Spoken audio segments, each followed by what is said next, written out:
Here to talk to us more about government's monkeypox response on the line is Health Undersecretary Beverly Ho. Welcome to the big story, Undersecretary Ho. Hi, everyone. Usec Ho, before we get to the response, maybe take this opportunity as well to still educate and the people about monkeypox, about this virus. And maybe let's take this first case in the Philippines as an example. This person who we've confirmed has monkeypox, what's the prognosis? What does this person, what will he or she expect to feel? And how does he or she eventually emerge from this infection? Generally, the profile of patients that we've seen in other countries, particularly for these new outbreak, most recently, they're generally young. And as mentioned, people are not usually hospitalized for this condition. They can recover at home fairly well. The fatality is also, the chances of dying from it is also much less. And that makes you want to, reassure the public that it's not fatal as hindi dapat katakutan. However, it is infectious, particularly in that point in time where you will have the rashes and the vesicles, the lesions in your skin. And when that happens, contact with those lesions is actually the most infectious of all. Now, Undersecretary Ho, does this also mean that contact tracing, if necessary, as well as quarantining, is a much, much easier and more manageable situation compared to, let's say, contact tracing and quarantining for COVID? To a certain extent, yes. And that's because one of the features is definitely this is not spread through air. So it may droplet component and close contact component, which you will be able to figure out, which is kind of difficult for COVID, especially when you're already interacting with a lot of people. So yes, contact tracing will be much more manageable in this case, but it also means that the patients will have to also be very cognizant or aware of who they have gotten in close contact with. Mm-hmm. Undersecretary, can you give us also an update on the measures that are being taken by the government as to not to be able to spread the monkeypox? First of all, would be this communication to the general public, which we have started. We're also working closely with specific population groups, organizations, and patient groups, so that our communication campaign will also be more targeted. We don't want to unnecessarily alarm everyone that they would just retreat. So this isn't about that, but this is just being more about precaution, targeted precaution among targeted population groups, general awareness of the population. Next step is making sure that our borders are able to screen as early as possible, and that's through the Bureau of Quarantine's One Health Pass, then followed by temperature screening and some inspection at the airport or our port.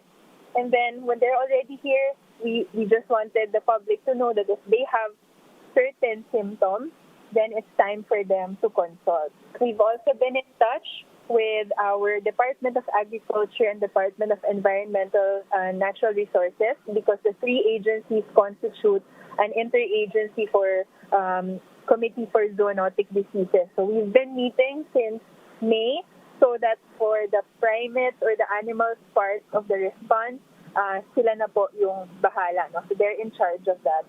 And then we have, over the last 2 months, built up capacity to test for monkeypox, and that's through RITM. And RITM is ongoing, has ongoing training with our subnational labs So in a few weeks, our subnational labs can also start receiving the tests. So for now, all of the tests are being sent to our ICS. There is a vaccine for monkeypox, hindi po ba? Yes, there is. And is that something that we should necessarily be looking at procuring at this point? Yes, we have been coordinating with our counterparts abroad for supply of the vaccine since May. So we're constantly coordinating, but definitely we will not require vaccines en masse for the entire population as we have done for COVID-19. It is really used for particular patient groups or close contacts only. But as of this time, we also know that monkeypox is self-limiting viral infection. So without comorbidities or immunocompromised state of the patient, generally they do get well just with supportive therapy. Okay, yeah, but Dr. Ho, as more and more countries are reporting this, and it's starting to spread in territories that had never seen it before, and with the WHO declaring it a matter of international concern, what is the concern, especially as more people get infected, what is the concern about this virus potentially mutating? Definitely all viruses have the potential to do that, so it's possible, and that's why it has been declared as a public health emergency of international concern by WHO, not because of the magnitude of the people that have been affected compared to COVID, but really to raise resources all over the world so that the scientific community can continue studying it. Otherwise, if they don't necessarily do that and put focus on this infection, then we will have very limited studies, literature, and evidence around how to move forward with it. Doctora, let's talk about the COVID-19 cases today. Over 4,000 cases. This is way above projections. How serious is this situation, Doc? And as to, let's say, the status of the cases that are reported today, do we have information? Are they mild? Are they severe? Are these cases of people that are already vaccinated or unvaccinated? Majority of our COVID-19 cases are mild, so that has been the trend for the past few weeks.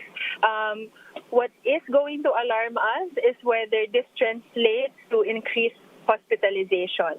And so far, our hospitalization stats are manageable, and in fact, it's really the non-COVID cases that are filling our hospitals, which is like pre-pandemic level. So I think at this point in time, what people need to understand, if they're vaccinated and they're boosted, first booster, and if they're eligible for the second booster, that's really their best protection that they will have. And so even if we have increase in cases similar to how you've seen it in Europe the past few weeks, it can be managed, and we don't have to worry as we have done so the past years during the pandemic. Undersecretary Ho, I mean, just to be very precise on that, what is the hospitalization rate? And if that rate were to hold, what does that say about how we will project at what level the number of infections we expect to actually start to raise the alarm about hospital utilization? Okay, for COVID cases, we're at low to moderate risk generally, all over the country. It's really in the non-COVID hospital beds utilization that we are in the high risk. But as we've mentioned in our press briefing yesterday, that was actually more a signal to improve patient navigation, referral, and better primary or outpatient care for our patients so that we can decongest the hospital. Okay, maraming salamat po, Dr. Ho, Health Undersecretary Beverly Ho.